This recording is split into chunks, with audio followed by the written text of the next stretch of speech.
And I sure never had more fun in my entire life.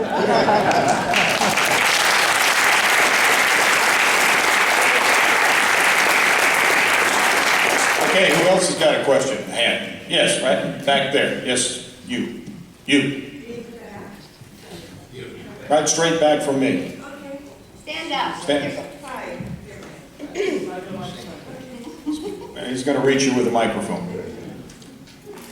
This question is for Clue and Mr. Drury in particular. At the same time? No, it's the same question. I'll sing. All right. As actors, as trained professional actors, which episode of the Virginian did you feel that you did your best work as an artist?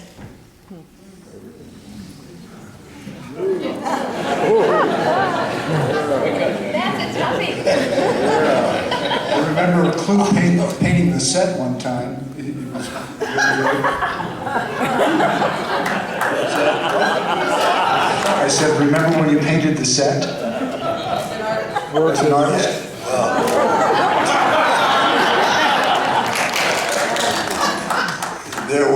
There were great scenes, there were great moments, and there were great episodes. But I had a very difficult time trying to isolate anyone. I was pretty satisfied with most of the work. I was delighted with some of it, and I was disappointed in a little bit of it. So if you've got a series going for 9 years and you've got that kind of a record, you don't have to stand back for anybody. That's how I feel about it.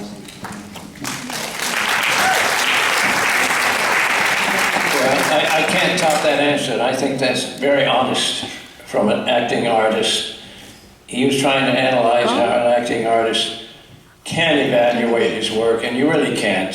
You have to let other people evaluate your work. I know that I wasn't on the Virginian much. I came on this third year, and Frank Price, as I say, was a good friend. I said, Frank, I'm hungry, I need work. I have 2 children and a wife and a home. He said, okay. So he put me on as the deputy sheriff. Now, before that, the first or second season, I had done an episode, Jim, you probably don't remember this, but I did an episode where I played a deaf mute. Now, the deaf mute, I said, boy, this is going to be home free. I don't have to memorize a damn I got on that show the first day, and I realized it would be the hardest job in acting that I had ever or would ever have to do. It was almost impossible. I'll tell you why. I didn't have to remember words, but all of my actions, my looks, my feelings, everything had to be memorized. I couldn't come up there and ad-lib and improvise with other actors, like on this panel. You know, they would say, what are you doing? And they were so right. You have to get in your bathroom, on the way to work, in your bedroom, walking in your neighborhood, whatever you do, you have to constantly think about all that. I can't believe to this day how hard it was. I could never, ever duplicate the difficulty of that. I like that episode because of the intensity that I had to muster. I'd never done that to that degree, even on the stage. So that was my favorite episode because I just liked the whole experience of it. Yeah.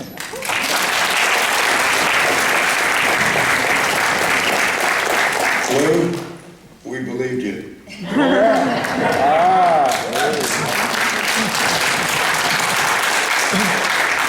I'm going to add a personal note about Jim, too. As actors, anybody that really knows actors will tell you that reaction is more important than anything else. And a lot of actors can't wait to get their next line out. It's all about them, and they just want to get that next line out. If you watch The Virginian really closely and watch Jim, you will see Jim listening to the other actor he's working with. And that is a real compliment to any actor, and Jim listens. Have to listen. Okay, yes, right here.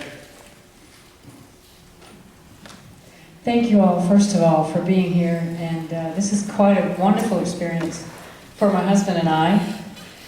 And if you would, as many of you as possible, I'd love to know, as I am a horsewoman, and I would love to know one story, one favorite story about your horse experience on the show.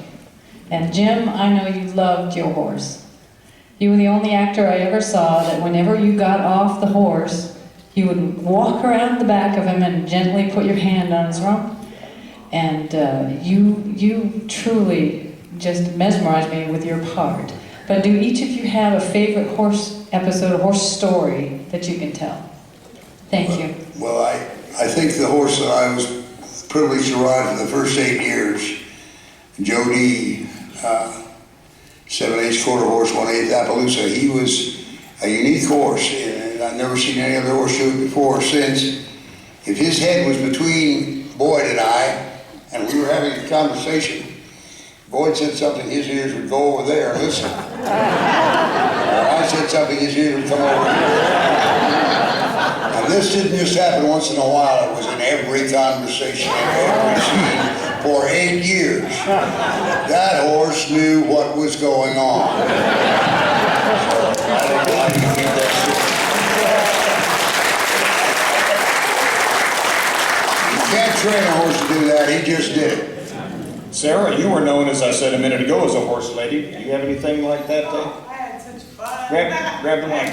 I have so many stories about it. I mean, can you imagine being horse crazy and getting on a show like the Virginian? And all in between scenes, getting to go hang out with the Wranglers. One of the most special things was in the first year I rode a great horse, a big old rangy buckskin named Buck, a sound, sensible horse. But you know, not a very special horse.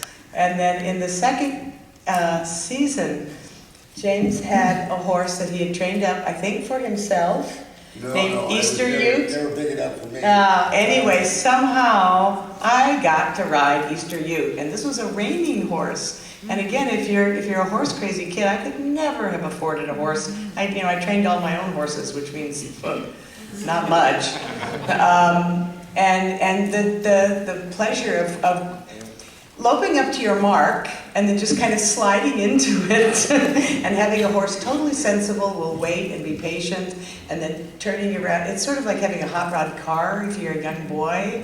It's just, it was too much. I was so honored to be able to have an animal like that as a partner in the show. You were on. Thank you. It was something. And that show that you did where you did the horse whispering thing. Oh, the Beloved Outlaw, yes. Wonderful. Yeah, thank you. That was another one. That was very few people get the opportunity to ride a 17-year-old stallion. This horse had been trained to be in a movie called Pepe with Ken Tinfloss, and had been trained actually to sit on a pool table. I don't know how they managed that with him. By the time we got him, he was quite a handful. But that was another wonderful experience. I think that my poor welfare worker probably didn't know what we were doing. She kept me away from the boys, which was not important because everyone was so protective on the set, but let me ride this horse.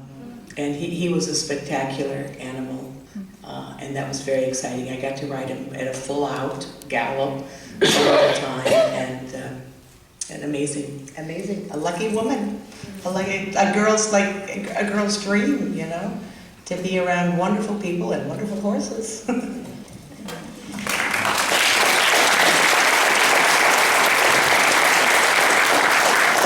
Diane, you have something about Doug, I think, in horses.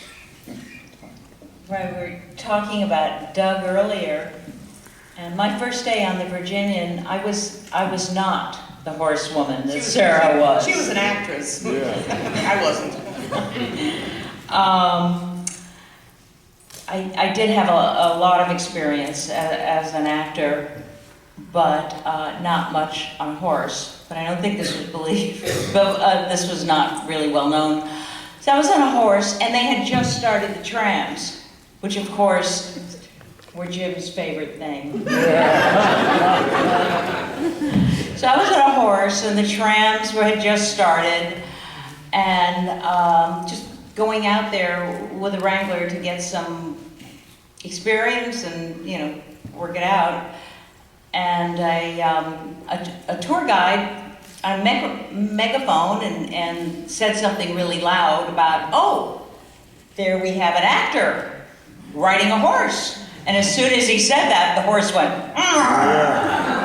and just, I woke up in the ambulance. I mean, that's the last thing I remember. I woke up in the ambulance for a minute, and then I woke up in the hospital. So, I mean, it was okay, but I had a concussion and a sprained back, and I was back at work pretty soon. But my back was kind of sore, and I got back on a horse. I mean, it's a cliche, but it's true. You get right back on the horse. And the horse must have just sensed something. You would know probably, right? He just knew, like, oh boy, I got one. I got one. And I got on that horse, and he took off. I was scared to death because this horse was just going, and I was really scared. And guess who saved my life? I mean, really, Doug McClure. I looked over, and there was Doug, and he was just going really, because the horse was pretty fast at that time, and he just took off and stopped the horse, got me off. I mean, he was a real thing. It was really, I thought that was it for me. I thought, boy, I survived that one time. But he was really something. And